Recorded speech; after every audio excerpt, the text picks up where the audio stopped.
This is Agriculture Today, and I'm Shelby Varner with the K-State Radio Network. K-State Soil Fertility Specialist Dorivar Ruiz Diaz starts today's show with reminders about the importance of liming fields, especially for wheat and alfalfa. Kelsey Andersen Onofre, K-State wheat pathologist, and Romulo Lollato, K-State wheat production specialist, keep the show rolling by discussing the Kansas Wheat Variety Guide and other wheat publications.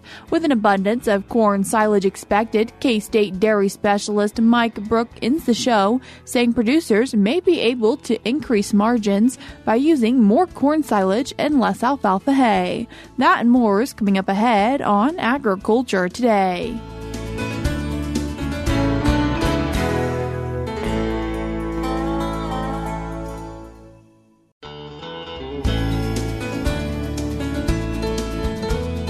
You're tuned in to Agriculture Today, and we start our Tuesday show talking about liming for wheat and alfalfa production with K-State Soil Fertility Specialist Dorivar Ruiz Diaz. Dorivar, thanks for joining us today. Thank you.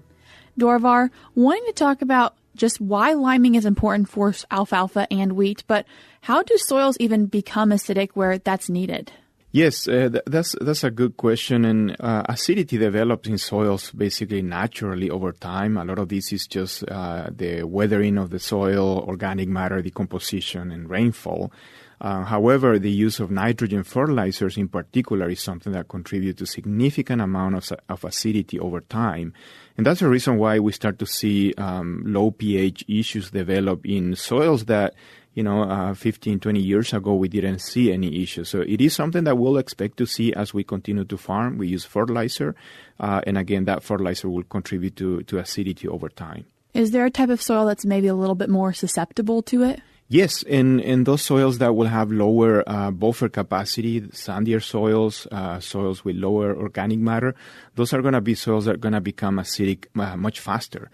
And so again, that's where you tend to see some of the more coarse texture soil tends to show up that low pH problem much faster. And so that tends to be the big difference. The more fine texture soils with a higher clay content, the change in pH is just lower, like I say, because of that buffer component. But that also means when the pH is low enough, we may need to put more lime to fix that issue in those soils. Are there other issues that a strong acidic soils create? Yes, and the main issue is really for crop production when we talk about low pH acidic soils is really the aluminum component, aluminum toxicity. That really tends to be the issue causing problems in terms of root development. And of course, if we have root development problems, then we have all kinds of issues in terms of nutrient uptake. We have poor water uptake in the crop.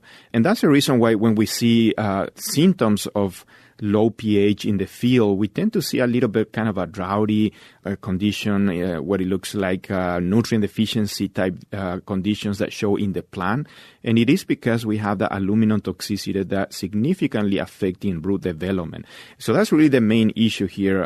So for example, if we're talking about in the case of winter wheat, for example, and a couple numbers that we tend to look very closely is a pH of 5.5 and below. Once we start to see that number, typically that also means we may have some aluminum in solution. We can also run another test for aluminum, and we typically say if we are seeing 25 part per million or higher of aluminum in the soil, it's very likely we're going to start to see aluminum toxicity in those low pH situations. So taking the time and the financial responsibility to lime your fields for wheat production can be really important. Absolutely. And there are many factors there. You mentioned economics, and of course, with grain prices not being very good lately and tight budgets, liming is something that we always worry a little bit in terms of the investment, because we are talking a larger investment. This is something that will be not just for 1 year, but typically when we do liming, we're talking about 8 to 10 years even. So it is a long-term investment. That's also very important to keep in mind as we are thinking about that return to investment. It's not something we'll be thinking about just for 1 or 2 years. It is something that will be spread over multiple years in terms of yield response and in terms of that benefit for for future crops. So yes, that's one key aspect in terms of considerations for lime applications and what kind of fields may be candidate for lime application.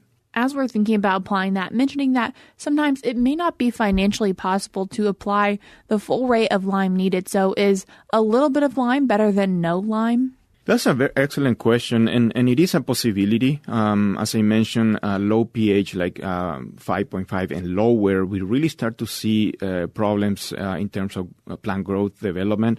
Now the question is, can we put maybe a lower rate, maybe not go to the full rate, targeting the typical range that we would like to be is at least 6.4. Ideally, we want to be getting close to 6.8. But what if we put maybe half the rate and at least get out of that aluminum toxicity range? And it is a possibility. That's definitely something we can do. However, as we are thinking about this number of years that's going to be, benefiting that crop, obviously it's going to be less time, and so which means we're going to have to do more frequent applications. So that's basically a trade-off there, and we have to keep in mind there's the cost of lime versus also the cost of application. And so we need to consider whether we want to do that investment for a longer term or if we want to, again, think about the short term. But certainly it is a possibility, and some farmers consider to do that, especially, again, tight budgets or land tenure uncertainties that may be a situation.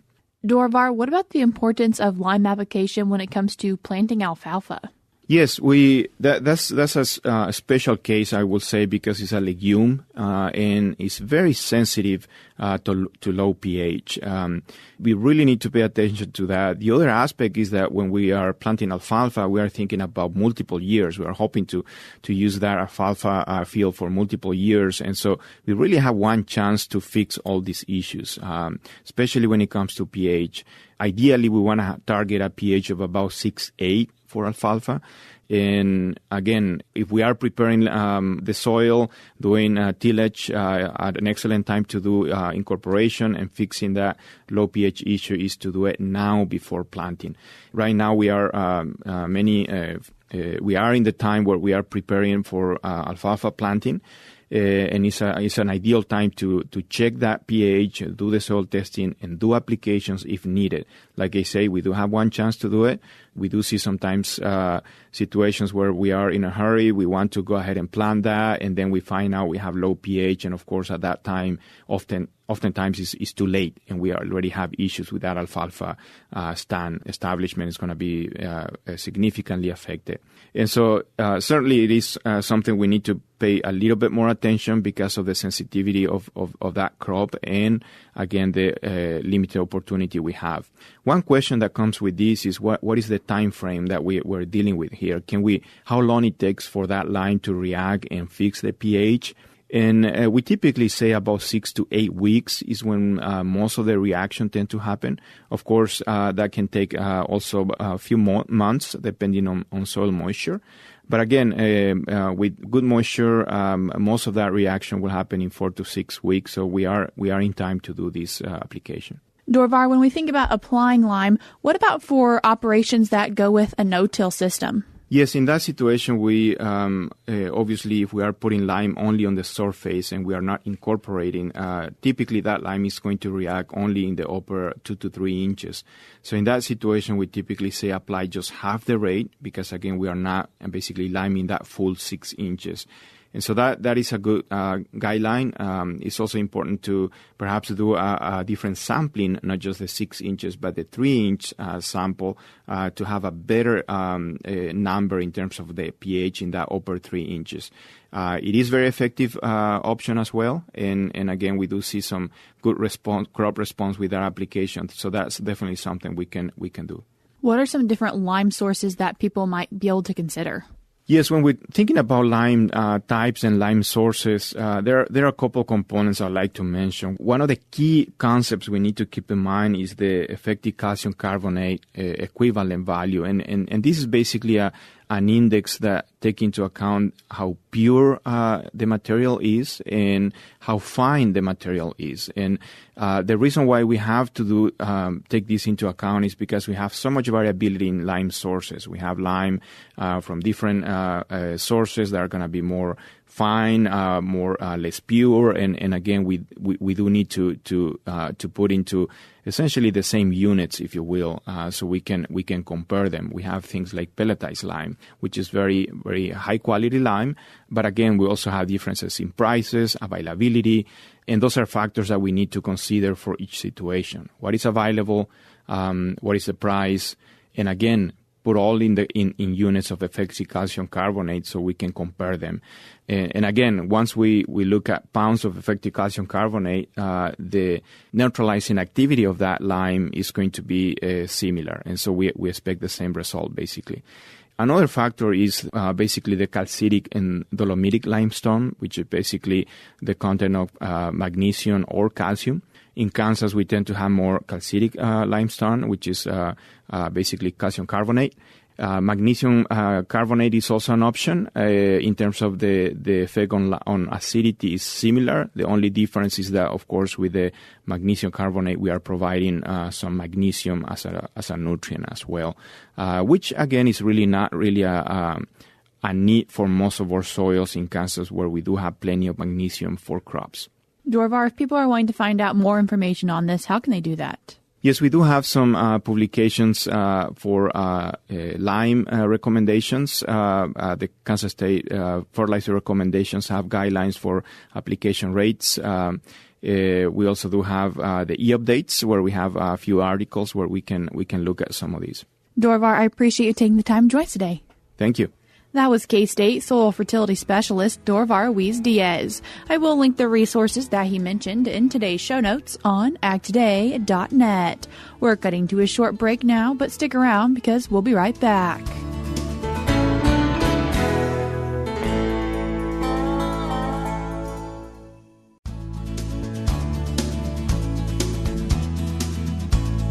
You're tuned in to Agriculture Today, and we continue our show talking about some resources that have recently been published for wheat growers. And then to talk about it, we're joined by K-State Wheat Production Specialist Romulo Lollato and K-State Wheat Pathologist Kelsey Andersen Onofre. Romulo, Kelsey, thank you both so much for taking the time to join us today. Thank you, Shelby. Great to be here. Wanting to first talk about one of the resources being the Kansas Wheat Variety Guide for 2024, and what is this guide?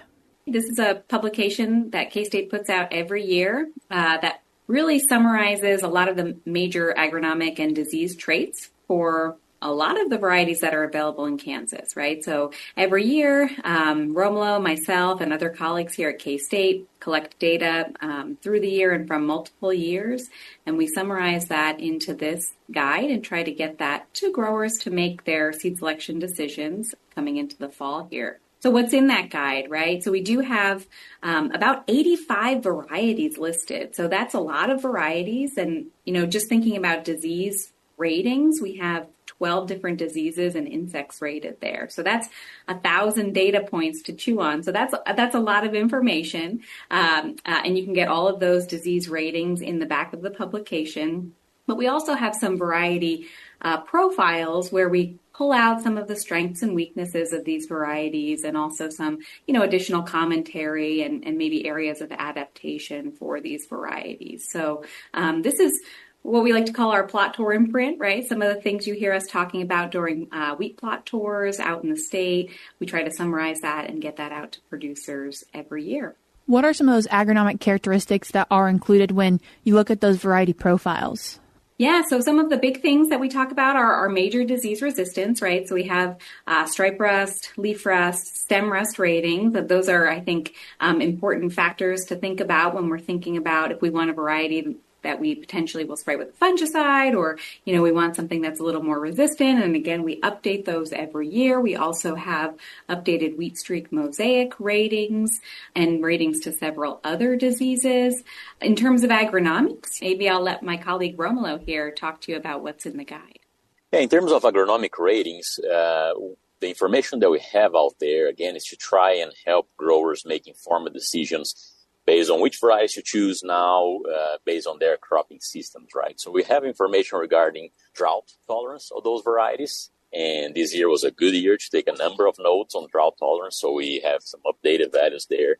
We also have information about variety maturity, right? And so whether these varieties are more on the early side or on the late side. Some information as well regarding standability. Some varieties are more prone to lodging versus the one that stand out well. And as you read through it, we might have also some readings on soil pH and something along those lines. So again, many agronomic information that growers can use to help them filter through good variety options for their operations. And for this year's variety guide, any additions? Yeah, so we did make some additions this year. We added a few varieties, AP Prolific, KS Mako, and KS Bill Snyder. Those were 3 we had enough information to add this year, so that's pretty exciting. We also updated some varieties in the variety profile that we have a little more data for this year. I will say that because this is data we collect every year, we do update a number of the ratings for varieties that have previously been in the guide every year. So you might notice maybe your favorite variety has a slightly elevated stripe rest rating, or maybe a slightly elevated wheat streak rating. And that's just based on more information and more data that we were able to share with producers this year and help make those decisions going into the fall. So, yep, there are some new varieties there. And I know producers have a lot of varieties to choose from. So that's exciting, but, also can be a lot to work through. So this is just a tool to help make that selection a little bit easier. And wanting to talk about another publication that wheat growers can use as a resource when making those decisions, Romulo, one that looks at the coleoptile length of winter wheat varieties. Yes, so that's part of our efforts to better understand these varieties, right? Keeping in mind that variety selection is an important agronomic decision that growers make early in the season. We're trying to understand that, as Kelsey mentioned, some of the ratings that we published in that original variety guide that we were talking about. Sometimes growers ask us, well, what about the very, very new varieties? Why am I not seeing them there? So, it's because we need time to understand them, right? We need time to take those readings on our own and understand them. And part of that includes, Shelby, this Coleoptile length publication that we have. So more and more as we go to Western Kansas, we get questions from those growers in terms of, if there's no enough moisture in the fall in terms of rainfall, and I need to rely on stored water to get a good crop stand establishment, sometimes they need to go deep, right? They need to be planting at maybe 3 inches or even deeper, right? Really trying to reach for moisture. Now, do all varieties perform the same? And that's kind of what our goal is with that coleoptile length variety. As a quick reminder of what the coleoptile is, essentially that's once we plant a seed and it embeds in moisture, the first single thing that comes out of it is the radicals. But right after those small little roots, then we have the coleoptile, which is a protective structure that the goal is to break the soil until it reaches the surface, right? And then the first true leaf is going to come through that coleoptile, and the crop starts producing energy on itself and growing, right? But again, the coleoptile is important to make it to the soil surface. If we're planting deeper than what that variety's coleoptile is, we might not have an emergence, right? The crop might fail because the first true leaf comes out below ground and we don't have a crop emergence. So that's the importance of the coleoptile. And what we're doing every year is, once we get all the varieties entered in variety trials across the state, we collect that seed and we test that in the laboratory in paper rolls. So it's not exactly the same conditions that they have out in the field, but it's a very good way for us to have a relative coleoptile length among varieties. And we get quite the range, right? We have some varieties that consistently are very short coleoptile, so they have less than 2 inches coleoptile. Those are varieties that we need to avoid planting them any deeper because we can really have serious problems of not getting a stand establishment. And we have varieties that consistently are very long, over 4, perhaps even reaching 5 inches of coleoptile. So those are varieties that are better candidates if you are going to plant deep, trying to reach for moisture in case we don't have moisture in the very topsoil. So that's the importance of the coleoptile length. And again, it complements that variety guide publication that Kelsey was talking about here with this extra layer of information on coleoptile length of the major varieties being entered in the wheat variety testing that we have at K-State. And Romulo, one more publication that also complements the Kansas Wheat Variety Guide and the coleoptile length winter wheat varieties. Yes, so another publication that during this time we always update it is the dual purpose wheat variety performance. So if we think about 10 to 15% of the Kansas wheat crop is grown as a dual purpose, and as we go south in Oklahoma, 50-60% of the crop is grown as a dual purpose, meaning grown for forage in the fall and winter, and then removing the cattle and growing for grain later there in the spring. A few things that are important in that system are, first, how much forage each variety produces, right? Because that translates into beef and so cattle gain. So we're comparing these varieties in terms of how much forage do they produce. Second, another important point in dual purpose production is for how long can we graze in the spring. And for that, we have something that we call date of first hollow stem. So that essentially tells us how early or how late these varieties are growing in the spring. And that's the best time for us to remove cattle from those wheat pastures. And the third aspect there is grain yield comparison for that variety under grazing versus non-grazed systems.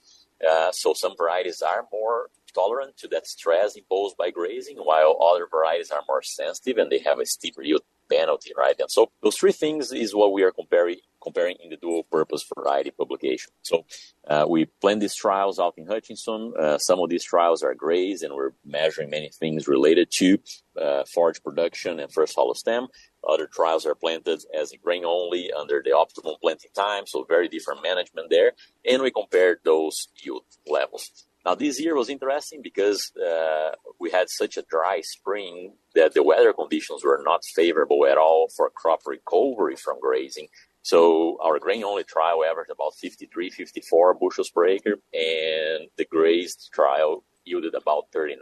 So it was a very steep penalty from grazing this year, again, related to poor crop recovery conditions following the termination of the grazing. But there was difference between varieties. That difference ranged from 6 to, I believe, north of 20 bushels per acre, depending on which variety it was selected. So again, each year is different. This year was a year where we had a good amount of forage production, up to close to 2,000 pounds of dry matter produced in the fall per acre. But again, very poor recovery conditions following grazing. And so it's another interesting option for growers who are going to do a dual purpose system to compare how varieties are performing and help make an informed selection.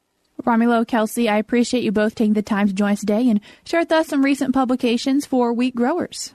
Thanks for having us on, Shelby. Thank you. Great to be here. That was K-State Wheat Production Specialist Romulo Lollato and K-State Wheat Pathologist Kelsey Andersen Onofre. In today's show notes on agtoday.net, I will put links where you can find all of these publications. We're cutting to a short break now on Agriculture Today, but stick around because we have more for you ahead.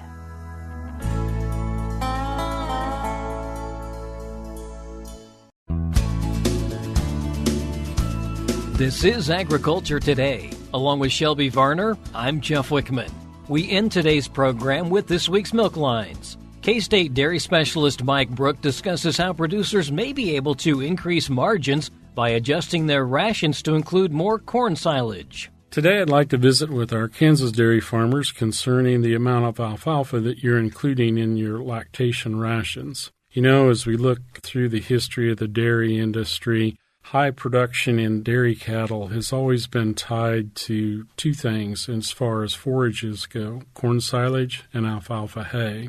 And you know, if we look at it traditionally, we tended to feed somewhere between 10 and 15 pounds of alfalfa, or about 25% of the total dry matter in a lactation ration was actually alfalfa hay or a combination of alfalfa hay and alfalfa silage. However, as we look at feed prices today and we seek to try to increase margins above our feed cost, it might be important to sit down with your dairy nutritionist and determine whether or not you're feeding the right amount of alfalfa hay to your lactating dairy cows. You know, today as we look at our alfalfa prices, we're still looking at anywhere from $150 to $250 a ton.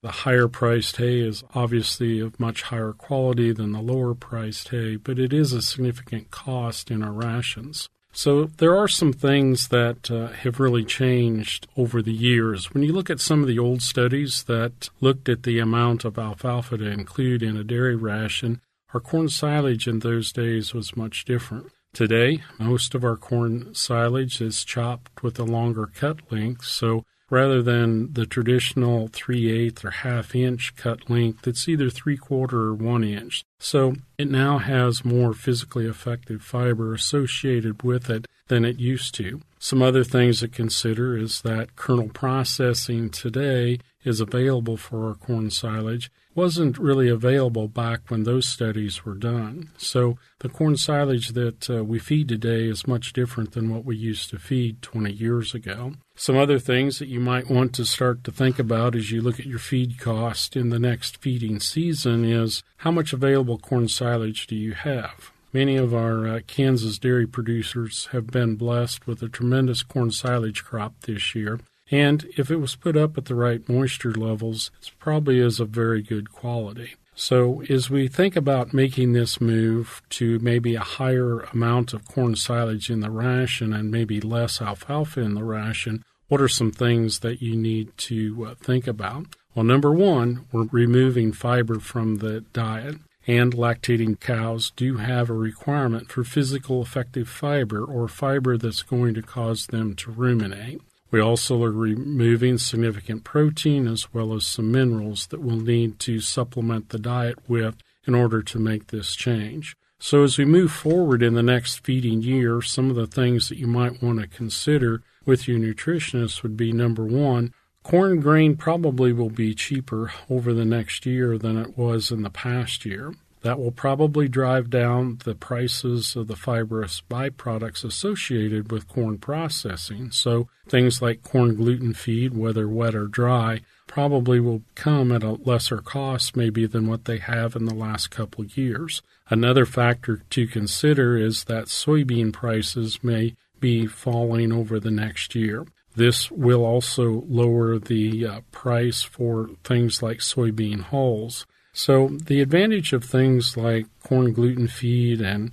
soybean hulls is they do bring some fiber to the diet. It's not super effective when it comes to rumination, but it does bring a very good energy source to the diet without adding starch to the diet. So if we increase the amount of corn silage in the diet, we may need to consider some of these fibrous byproducts. And also don't forget about whole cottonseed as a potential source of fiber. We need to make sure that we protect our animals from acidosis, so we need to make sure if we're going to reduce the amount of alfalfa that we're feeding that we still have enough physical effective fiber in the diet. You may also need to add some physical effective fibers from some sources like straw or triticale or some other small grain silage as well. This is Mike Brouk with K-State Research and Extension. Thanks, Mike. And that'll do it for this edition of Agriculture Today. For Shelby Varner, I'm Jeff Wickman. This is the K-State Radio Network.